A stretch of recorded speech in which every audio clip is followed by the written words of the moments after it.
So before we dive in, Adam, what do you think of it? Some of those questions are interesting to look at when we're now here in isolation compared to prior to isolation. I think myself, the answers to those questions are definitely different now than they were maybe a month ago. I don't know. I think we should just check in with how we're doing if you're open to that. Food is definitely a weird thing right now. Yeah, I mean, interesting enough that you said how your answers to those questions changed over the course of time. I agree in terms of even the way I'm scheduling my days have shifted. And I found myself being a little bit more sedentary than I'd like just because of the situation that we're in. So in terms of appetite and feeding times that I have, they have shifted as well. And I think that's really important to take notice on, especially if maybe your diet isn't all that great and you tend to find yourself maybe a little bit more sedentary than you like, you're eating a little bit more than you want to. And, with that comes, maybe added stress, anxiety, and what have you. So yeah, I've noticed for myself that there has been a shift, slight shift in the way I normally would operate. Totally. Even just going back to this is one of my favorite questions. I considered the calories of what I chose to eat with a sense of curiosity instead of guilt, right? Like, isn't that who doesn't want to approach calories with curiosity instead of guilt? But I find that now, as you said, as we're less active, food's around more, kind of those gremlins of guilt or shame, judgment, instead of mindfulness and open curiosity and acceptance are coming in. Because we're just kind of confined. Yeah. And I feel like the longer this goes, the less aware you are of exactly what you're doing, and what the intention is behind that. There's this kind of like blank thought about, your actions at this point. And that, I can find that being challenging. Definitely. Cool. So the agenda for today, we're going to do some education around sugar, how it affects to us in the recovery community. I include myself in that community, and have had my own experience with sugar while getting sober, sugar while being in sobriety, sugar before, or just food in general takes up a whole different meaning and relationship when the substances that I engaged in were off the table. And then we'll get into some solutions. Cool. Mm-hmm. All right. So pop quiz. I guess you can put it in the chat if you'd like. Which of the following is not a name for added sugar? And let's just call it A, B, C, D, E. Okay. See, one person said none of the above. Any other thoughts? All right. Yep, none of the above. Great job. So what is added sugar? The definition is sugars or syrups that have been added to foods or beverages when processed or prepared. So sugar not naturally found in the food item. Question that I get asked, Adam, I don't know if you get asked this as well, but a lot of people will come into my office and be like, well, bananas are very high in sugar. And bananas naturally contain sugar. Nobody, I don't think, took a syringe of sugar and put it into the banana. Very different than, let's say, banana bread that one might have baked and put in banana and added sugar to that bread to sweeten it. Do you get asked about fruit? I get asked about it all the time. Oh, sure.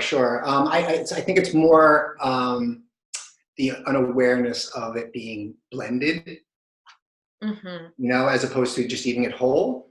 Right. Yeah, I get that. I get that approach as well. And obviously the fibers in that fruit help break down that sugar, as opposed to it just being a straight shot. Totally. Yeah. And so added sugar is a confusing topic because right now, as it stands, as we get more involved in the processing of food, I think as it stands, there's over 61 different names for added sugar that you can find on a label. And some of them are listed here. And so date paste, right? Dates are a food. Dates naturally contain sugar. But if date paste is showing up in a food that normally wouldn't have date paste in it, then that's being an added sweetener. So it can get really confusing. And the recommendations for added sugars set by the American Heart Association are over here on the left-hand side. For men, no more than 36 grams of added sugar a day, and women 25 grams. To give everyone a sense of what that looks like, because what do grams mean? You can think of 4 grams of sugar equaling to a cube, a teaspoon, or a packet, which I find to be really helpful when you can visualize it. And 1 can of Coke, for reference, is 35 grams of added sugar. So just 1 can of regular Coke and you'd be maxing out on your added sugar for the day. Threefold. Right. Totally. So how does this come into play for addiction? We really could do like a whole nother slide on PowerPoint on this specifically, and the research is evolving. But we know that sugar activates the same part in the brain as different drugs of abuse. And just I'll talk about 2 different disorders in general. It's been studied that for alcohol use disorder has been shown to affect hunger hormones that will lead to increased craving of sweetened foods. And for opioid use disorder, we know that people have trouble going to the bathroom because the motility of the digestive system slows down. And so naturally the body's smart. It doesn't want a lot of fiber because it's not going to be able to process it. So our body, just like Adam said, instead of maybe choosing a fruit that has lots of fiber, it may go for, I don't know, give me like a piece of candy because there's no fiber in that. It's going to go through the body really quickly. And so this is taken from, I forget the title of the research paper, but just exploring different substances and different foods and seeing if they can be substances of abuse. And Adam totally cut me off. I wanted to ask actually the comparison to like a sugar intake to say, like alcohol, cocaine, opiates. Is there any studies on the amount of sugar that would equal, obviously not the same effects, but effects that those drugs would? Does that make sense? Yeah, it makes total sense. I think that's like a really amazing question to pose. And I haven't come across studies that reference specifically. I think it really depends on the substance, because let's just talk about cocaine, for example. We know that cocaine a lot of times suppresses people's appetite. And so a lot of times once that's cleared from the body, you get a rebound of appetite. So, and the body just wants quick fuel. So the sugar comes from just the body needing quick energy if it hasn't eaten in a long period of time. I think different from, I don't know, I would say like uppers and downers are all different, but it's such a good question. Yeah, and I see the correlation too with some of these as well, is that they're all hunger suppressors, right? Yeah, that kind of makes a lot of sense how they kind of go hand in hand. They work similarly. totally. And so sugar has an effect on mood, and mood has an effect on the amount of sugar we eat. I like to just look at how sugar affects the body, what's going on, and how the body then affects the mood. Because we know at Mind Movement, we're all about mind, body are together. They're as one. So what happens when you eat, when you wake up in the morning, your blood sugar is a little lower because if you think about it, you've just fasted. And so if we eat a sugary, carby breakfast, maybe it's, I don't know, Lucky Charms. And then there's not much fiber in the Lucky Charms, so our blood sugar skyrockets. And then we feel good, energized, we're ready to take on the day. But because there's no fiber up here or protein, there's nothing to keep our blood sugar stable, like this green line. So we drop back down. And when we drop back down, we crash. And that's when we might feel irritable or down, anxious. And so then we need a snack to feel better. And thus we ride this wave. And Sydney, is it also true that every time we go below our normal line, the green line, every time we fluctuate, don't we drop even lower each time? Yeah, definitely. And it's such sugar and mood, or just food and mood in general, is so fascinating because, I mean, I found this personally. Maybe I'm feeling lonely, I'll have a cookie. It tastes really yummy. It distracts me for the moment. And if it's one cookie, fine, like cool. But sometimes it's more than that. And so that's when that cycle, now my mood is down, and it might not just be loneliness, but I have the physical effects happening coupled with all the emotions of why am I doing this, shame and guilt. And so it's that vicious cycle that can happen. Right. And the mood is definitely a big part of it too, because I mean, I've experienced times where, maybe I'm out to dinner with family and I'm normally not a dessert guy, but I go, you know what? Tonight I'm going to have this piece of cake and I'm going to enjoy this piece of cake 100%. And the way my body takes it in, digests it, and processes it is way different, I feel, than somebody kind of feeling like they're sneaking to a snack or going back for another one, knowing that maybe they should hold off. So I think there's definitely like some physical response. Oh, 1000%. We talk about this all the time in my movement. I feel like whatever we tell ourselves, the body follows suit, the brain follows suit. And so especially in my line of work, at least, someone will say, oh, like I'm going to get so fat if I eat this piece of cake. Well, that's what you're telling yourself as you're eating the piece of cake. Then your body's gonna start to mobilize fat storage and all of that. And I think we all know those people who can eat whatever they want and their bodies don't really fluctuate that much, and they don't really tell themselves all this negative storyline. So that's such a good point. When we're enjoying it and present, we definitely process it differently. Yeah. Totally. So we got a question, Adam. I see it. How do we change our mindset? It's a good question. It's such a good question. Are you going to get to it? I think you're going to talk about it a little later on, right? Okay, cool.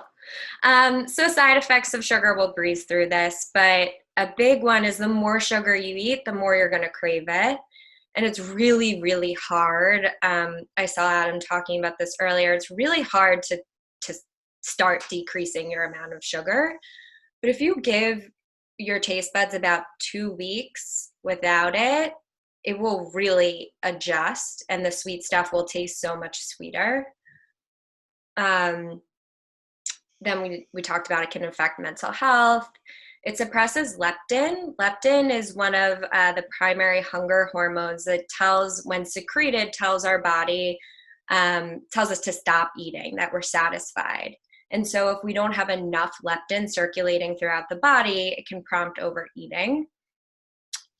Sugar is also a known hormone disruptor, can lead to diabetes or insulin resistance, liver damage, heart disease, and unintentional weight gain.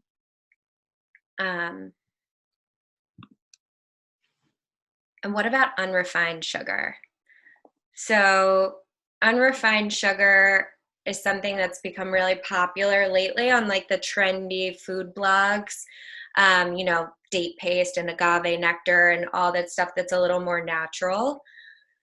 The body doesn't really know the difference. So your organs, your liver doesn't know the difference between honey and domino white sugar. And really to get the benefits of honey, like that's talked about a lot, is you would have to eat a lot of it. What are your thoughts on this, Adam?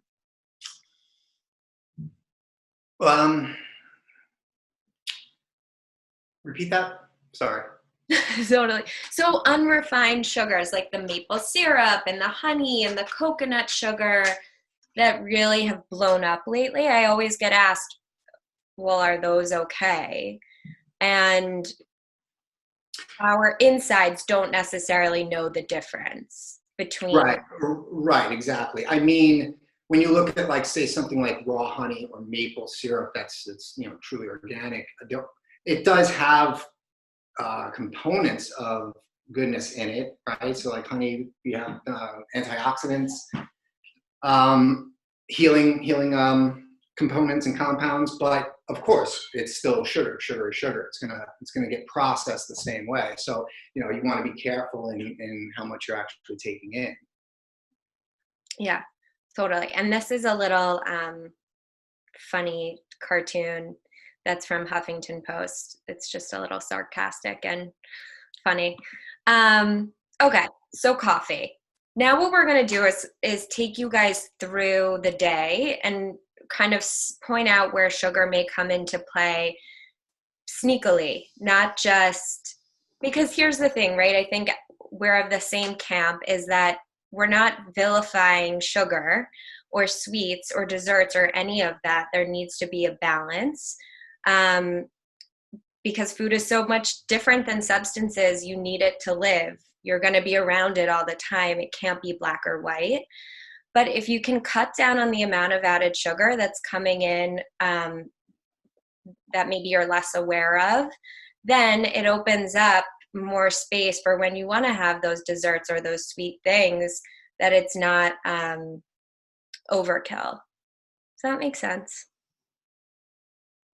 Mm-hmm. Okay. So coffee. Coffee is a known potent antioxidant source. It can be great. Adam and I were talking about before, this depends on how you metabolize caffeine. I'm a slow metabolizer, so a lot of coffee will really jack me up, but 1 cup gets me, helps me focus.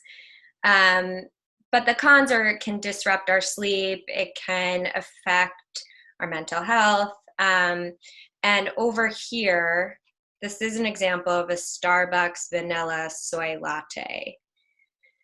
So I think that this is a really interesting breakdown of the amount of sugar that would come in. If anybody wants to put it in the chat as a little test, if we said 4 grams of sugar equals, well, how many packets are in this cup of coffee, roughly?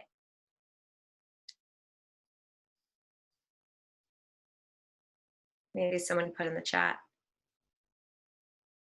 10 I got.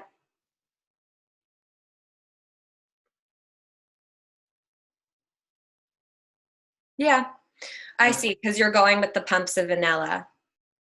So this is a little confusing. We don't know if this soy milk is sweetened or not. I'm assuming that it is sweetened because there's 26 grams of sugar in it. But yes, if we were just looking at the vanilla, it'd be about 10 packets from the vanilla. Still a ton. Yeah, and I was saying this earlier on our roundtable that what we're doing today with our coffee, it's pretty interesting, because coffee in itself, in moderation, caffeine, it actually protects your blood-brain barrier, and it's actually a mental cognitive booster. It's a natural cognitive booster. But what we're doing then is taking this enhancer and toxifying it with the vanilla, the sugar, the cream, the milk. And it's, yeah, it's interesting to see how much we've taken something that's good and turned it into, something that's toxic. That's a great point. And brings me to this. So these are some common grab and go cold brews. And a lot of the times we think, like, especially the La Colombe draft coffee, and I love La Colombe, but I saw this on the shelf and it was the draft latte. I was like, oh, it's definitely just milk and coffee. But there's actually in the ingredient list added sugar.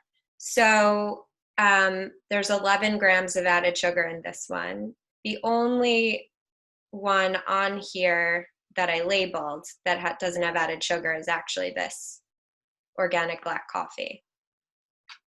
So it can be sneaky. Mm-hmm.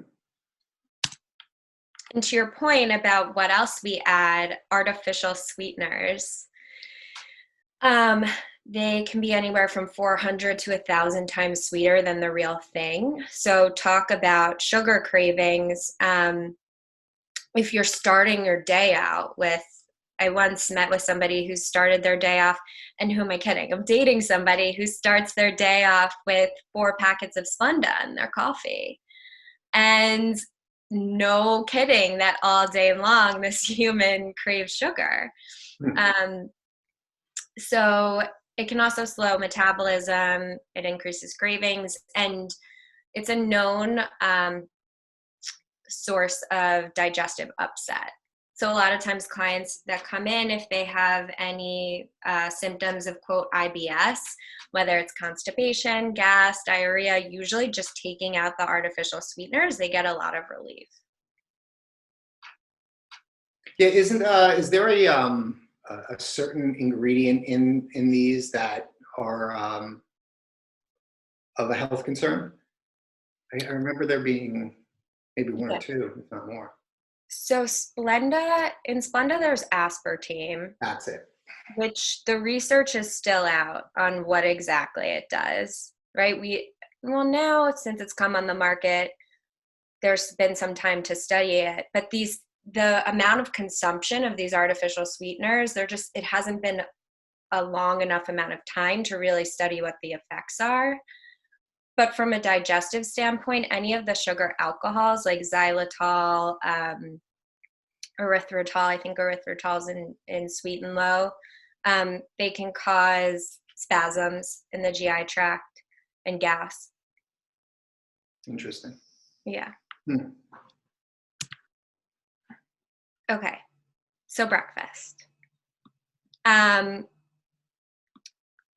So these are some sources of where hidden sugar can be lurking: flavored yogurts, granola, packaged oats, cereal, and it's really important to check the labels. This Greek yogurt that's flavored, can anyone see on the label where if there's any added sugar in the ingredients? Maybe put it in the chat.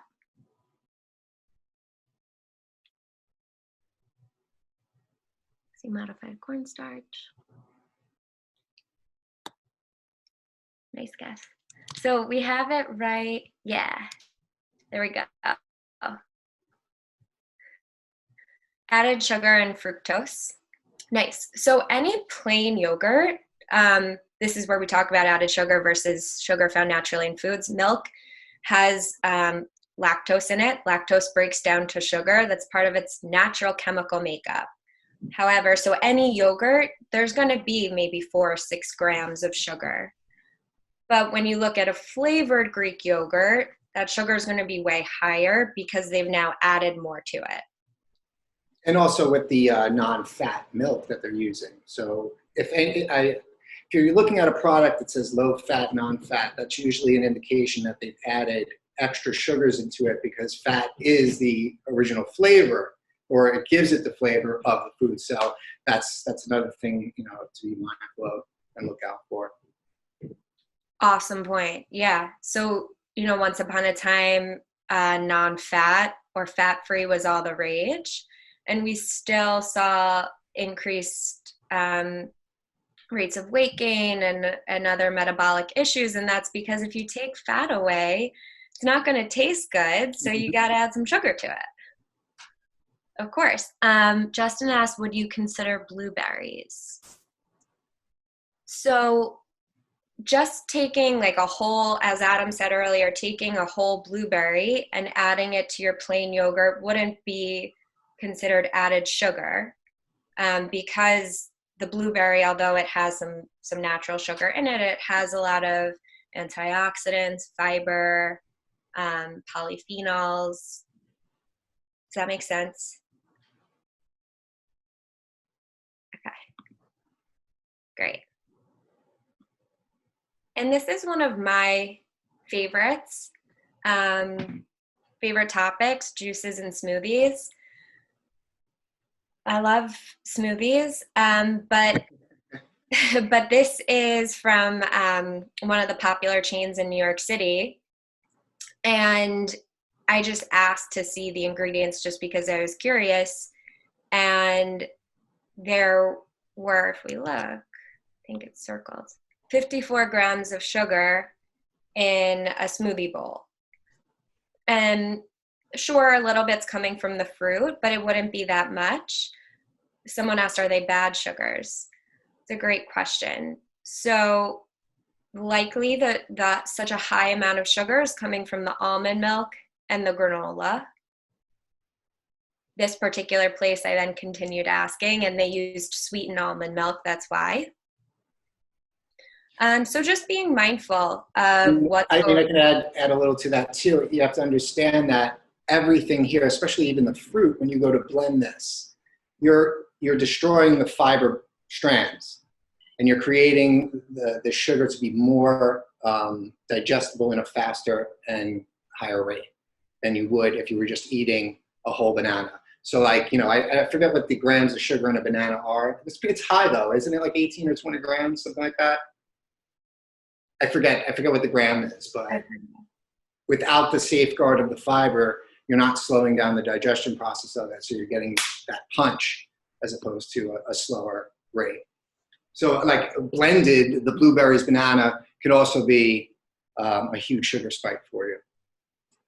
And I remember, you know what, I actually did this test. I went, got myself one of these smoothies and the acai bowls even, and about 4 hours later, I would look at my belly and I would be bloated. It was amazing. And I did this a couple of times a week just to see if that's what it was. And clearly that's what it was. And you know, just to see that physical change in my belly, it was no more. right. Yeah, and a lot of times at these smoothie places, the acai that they used has added sugar. You can buy at Trader Joe's or Whole Foods packets of unsweetened acai to make your own at home. Okay, so snacks. All right, I'm a big fan of snacks. I think that they serve a really great purpose. Especially, they help us, helps to elongate that blood sugar curve, prevents any hanger from happening, and really ensures that when you show up to your next meal, you're not ravenous. So you're more able to make wise decisions about portions and your choices. I love HALT, asking yourself, checking if you know, around the 3 p.m., as I like to call it, if you're hungry, angry, lonely, or tired, something we hear a lot about in recovery. And if you're angry, lonely, or tired, using some of the other tools. But if you're hungry, reaching for a snack that is full of some healthy fat, some fiber, and protein. So an example of that could be a hard-boiled egg and an apple, or peanut butter and an apple. When we're at work. Go ahead, Adam. Yeah, the whole part is really important too, because I think a lot of people overlook the fact that, you know, even around that time or any time that they're feeling in a little bit of a slump, that maybe they need movement or maybe they need hydration. A lot of us walk around completely dehydrated. We don't even realize it. And that kind of triggers a more hunger response. So, you know, I mean, I think it would be good form to get up, move around, grab a glass of water, wait about 15 minutes before you decide whether or not you need to eat. And usually within that time frame, you'll get a good signal back from your body saying, no, I'm really hungry. All right, go for it, How much water do you recommend someone drink throughout the day? So I love to mineralize my water. So if I mineralize my water, I know that the trace elements that I'm getting doesn't require me to hydrate as much as I need to. So like I would do anywhere from like say 40 to 64 ounces of water per day. I think just practicing, and you'd also want to drink the majority of your water more earlier in the day than obviously at night, because you don't want to constantly getting up and peeing. But having a glass of water definitely about 20 to 30 minutes before you're going to eat a meal is a great practice just to do. And I mean, yeah, I'd say anywhere between 40 to 64 ounces of water per day if you're mineralizing it. Maybe a little bit more if you're not. And mineralizing it means what minerals do you add? Well, trace minerals. Okay. All right, so you're getting like 74 plus minerals that are actually feeding and fueling your cells. So like I said before, like the water itself is just the transporter for those minerals to get to your, where they need to go. And so if you hydrate your cells in that fashion, you're actually staying hydrated for way longer period of time. That makes sense. Someone asked, does seltzer count as water? I'm curious Sure. your thoughts. Yeah. Yeah, I mean, I wouldn't want to overdo it with the seltzer just because of the carbonation, Yeah, I think seltzer, herbal tea that's unsweetened, they all count towards your fluid intake throughout the day. I just tell people, especially anyone that has like gas or bloating, to be mindful of the amount of carbonation throughout the day. Mm-hmm. Okay. So and just for snacks, the survival kits, in case anyone's wondering, like, what is she talking about? Or what are they talking about? When we're at work or we're not at home, I usually recommend that wherever you spend a lot of your time, creating your own snack kit, if you will. So whether that's a snack drawer at your desk, or if you're traveling, packing a little baggie, or if you're home here, stuck in your house, having one area, if you share it with other people, that's just your own snacks that really nourish you and make you feel good. I love like raw nuts, peanut butter packets, pairing dried fruit with peanut butter, jerky that's not sweetened. All good options. I might actually do like a little sourdough with sardines and some olives. Ooh. I get fancy. Sounds delicious. There's one new snack I'm obsessed with that you can get on Amazon. The brand is Pashi, and they're little bags of shelf-stable marinated artichokes. They're so delicious. Nice. Yeah, they're so good. Is powdered peanut butter better than normal peanut butter, or is it too processed? I was just going to say, I mean, it's processed already because it's been treated. It's now a powdered form, so it's not really much in a natural state. Just to make it simple, but please, Sydney. It has 85%. So my approach to questions like this are, well, most people, at least that I work with, sometimes because they want less fat, they'll put the powdered peanut butter and mix it with water and then eat that. And whenever I ask, are you enjoying it? They're kind of like it's not as good as the real thing. And I think a big takeaway that I would hope anyone gets from this is the whole point of food, right? Is yes, it's to nourish the cells of our body, but we also want to nourish and honor our tastes and our cravings and what satisfies us. So I'd much rather have somebody have like a tablespoon of the real deal and really enjoy it, rather than like mixing up something that's kind of meh just because it's less fat. We also need fat to keep us feeling full, to help with our brain health, metabolism. So yeah, right. I mean, our brain is all fat. Yeah. So that's the fear of ingesting fat is, definitely. I think that's starting to go away a little bit more. I think people are becoming more knowledgeable about the fact that, healthy fats are in fact what we need to really function properly, especially with brain health. Yeah, totally. So yeah, I'm going to say go for the real thing. Mm-hmm. All right, I'm going to breeze through this so that we can get to more questions and get to the solutions part. Okay, so this slide's just showing you, especially in condiments, how sugar can sneak in. So barbecue sauce, Sweet Baby Ray's, that's 4 packets of sugar and 2 tablespoons. And I don't know about you, but when I make barbecue chicken, I use way more than 2 tablespoons. So there are some condiments out there that are lower in sugar and are still delicious. Just takes a little more time reading. Gut health. Adam, I think this is one of your So now we're going to start talking solution. One thing that sugar can do is it can lead to gut permeability, which is what happens is the lining of our intestines, the tight junctions of cells become less tight, they open up a little, and then more bacteria can flow in and out, and that can lead to all different things throughout the body. So to get your gut in shape, there are a lot of food things you can do, but also a lot of hacks. Some of them are here. Chia seeds are great for fiber and feeding the good bacteria.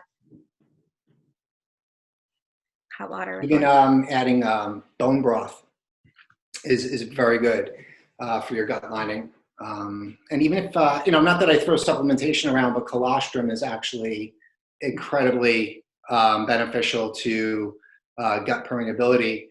It even aids in gut permeability when you're working out as well, just with the stressor from lifting heavy weights.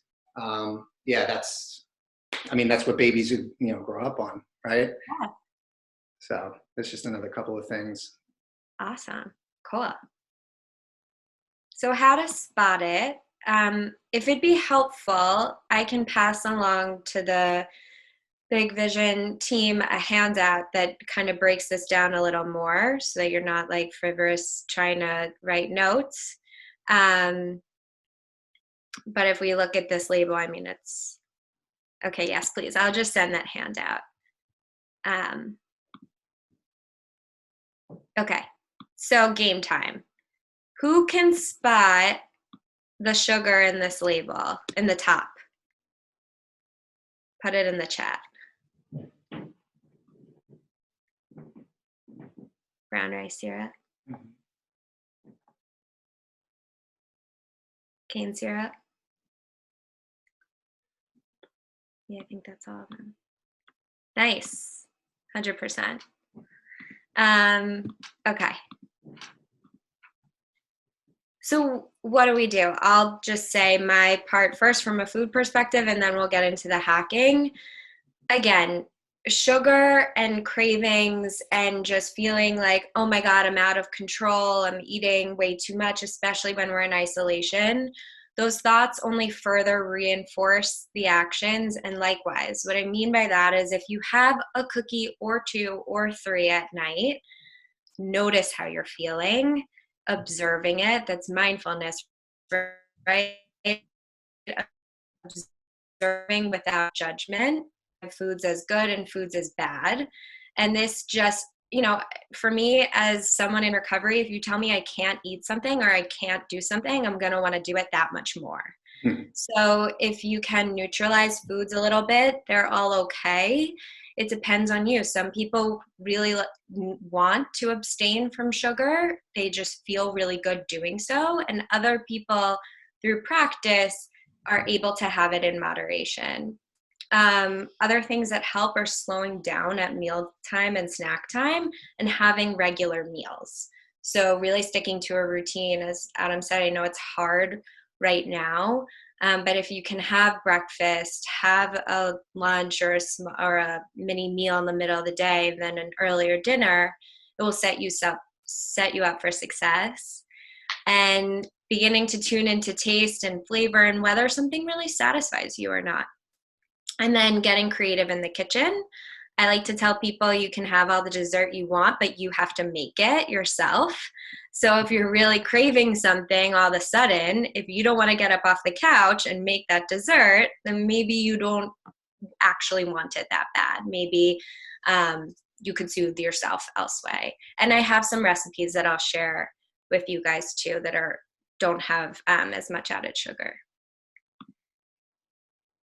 All right, so hacker style. Oh, all right, nice. All right, so this is just a low-hanging fruit that I feel that everybody can use when they want to kind of de-stress if they're feeling anxiety. And usually I think that's associated, correct me if I'm wrong, Sydney, with food cravings, right? I mean, you'll tend to want to find that comfort in food other than doing some other things. So one of the things that I recommend and I do myself is the binaural beats. Now, binaural beats are two sound frequencies that are similar in tone, but just a little bit different, and they go through each ear. You can set these frequencies by hertz, and each section of hertz will put your brain in a certain wave state. So you have the beta, theta, delta, and alpha. And so like using an app like Sleep Stream or Brain FM, you can download right onto your phone. Using this for about 15 to 20 minutes, you can actually set what sort of wavelength you want to be in. So it'll give you categories such as relaxation, meditation, sleep, focus, energy. And by just pushing that, it actually sets your brain, sets it up to start to receive these hertz and get the frequency that you want to achieve. So in a sense of maybe heightened states, anxiety, you might want to go into a relaxation mode. So for 15, 20 minutes, simply lay back, maybe do some breath work while the tones are taking over. And I mean, I've found this to be very useful, very helpful for me, and I definitely feel amazing 20 minutes after. It changes my state of being. So again, it's Sleep Stream or Brain FM. Those are two apps you can download. Yeah, they work great, even for sleep. Okay, so then simple things I think that we overlook as well. If you can, I know the time frame that we're in right now doesn't always allow everybody to be able to walk around and move, but if you can get out in the sunshine as much as possible, especially in your morning, you're getting your vitamin D3, you're getting cognitive enhancement, you're setting up your melatonin dispense at the end of the day, and you're affecting your metabolism and setting yourself up on a circadian clock. So that's definitely something you can do. 15 to 20 minutes actually gives you that dose that you need to actually get, the full benefits of that. If you're in a state, again, anxiety, simply sitting here and doing alternate nostril breathing. So it's in through one nose, press out through the other. Do that for about 10 times. 10 times through. That's a nice way to calm down your sympathetic nervous system and switch it over to the parasympathetic. Be mindful of how long you're sitting down for. I mean, I think it was 4 hours a day was like the most recommended for people to really be sitting down. And we're doing double that, triple that, if that. So right now. What? Especially right now. Right now, especially right now. So what I like to do is I'm sorry, go ahead, Sydney. No, you go. So what I like to do is even if I find myself forgetting, I'll set a timer for maybe every hour just to get up and move around, do a couple of burpees, do some push-ups, go for a walk, whatever the case may be, but get the blood flowing, get the movement going.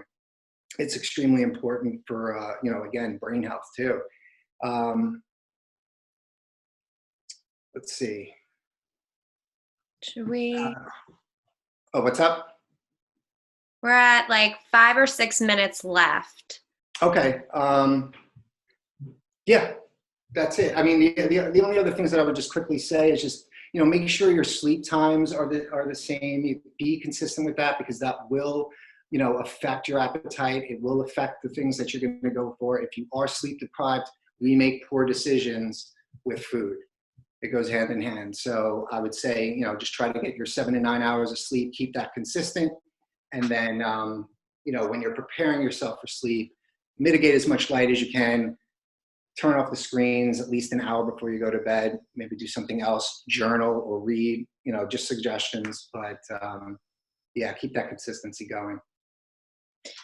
Yeah, it's a great one. And I would say, I know for me in early sobriety, at least, it was really hard to sleep. But one thing that I really tried not to do was to be in front of screens, especially cooking shows. It sounds so trivial, but there has been actual research done that shows that individuals who watch cooking shows late at night consume more calories overall. And that makes sense, right? Oh, sure. Absolutely. I don't know why they needed to study that in a research setting, but they did. And also just you consume about 100 extra calories for every hour you stay up past your regular bedtime, which again, it can be hard to find that new bedtime in sobriety. But so someone asked, is lemon water good to drink first thing in the morning before food? Start with just water, period. And yeah, lemon is a great like bang for your buck, especially if you have trouble going to the bathroom. It's great. Yeah, but be careful with incorporating lemon water while you're eating, because it actually lowers the acidity in your stomach, and so your digestion will be less than up to par. Great. Does anyone else have any other questions? You can put it in the chat.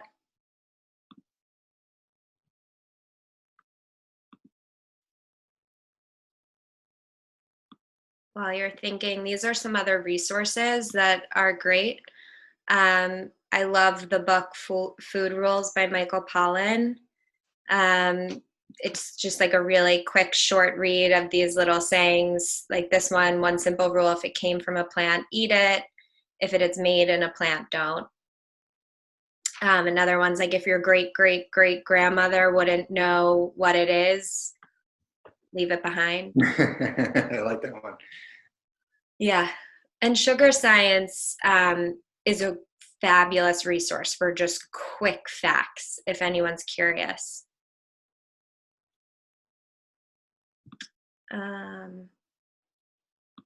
Yeah. Any other thoughts, questions?